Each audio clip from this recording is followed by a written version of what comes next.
welcome back. Joining me now to discuss the impact of President Biden's restrictions on Russian oil and how that will affect all of us. I'm joined by NC State economist Mike Walden. So I just passed a gas station on my way into work. It was $4.19 for a regular gallon of gas. Is that number going to go up? I think it is. I don't know how high, but I think it is. The only way that wouldn't go up is, in my opinion, is if the Russians packed up one home today. They're not going to do that.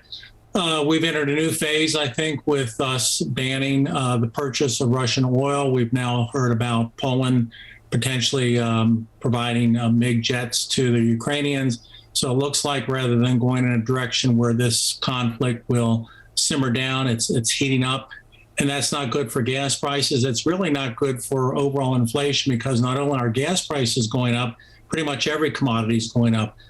Wheat, corn, sugar, precious metals. So we're going to get an inflation number this week for February. That won't show the true tale. We have to wait until we get the March number. And I think it's going to be a zinger. So I think overall inflation is probably going to peak around 10% and gas prices are going to continue to go up. The interesting thing about this is the United States, we don't get a significant amount of oil from Russia, but it's enough to really tip the scales, I guess. Well, and of course, what we're talking about here is a world oil market. We're a piece of that. And if others start refusing to take Russian oil, that reduces the overall supply and that puts upward pressure on prices.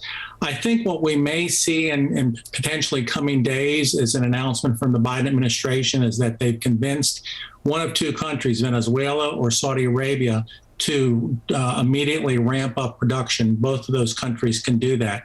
Even if we tried to do that now, it's going to take time. So that would potentially take some pressure off gas prices.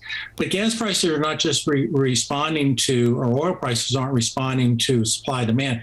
They're responding to, I think, the concern about a shooting conflict would be the first in history between the U.S. and Russia, the two major nuclear powers. So we have a lot on the table, a lot of risk, and that is causing everyone to be worried. And one way that worry is manifested is in higher prices. It's certainly scary to think about. As far as gas shortages, do you think that's something that's in our future? You know, like the kinds of the lines that you always see when there's a hurricane or something like that. Is that something that you think could happen here again?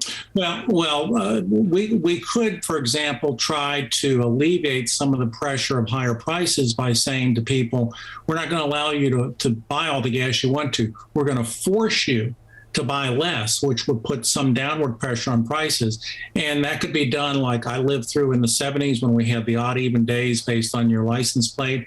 They could put controls on how much you would be able to pump each time you go to the gas station. So that would be a way of making do with less and putting lower pressure on prices, but it would be very, very unpopular. And I haven't really heard any rumors that the Biden administration is considering that.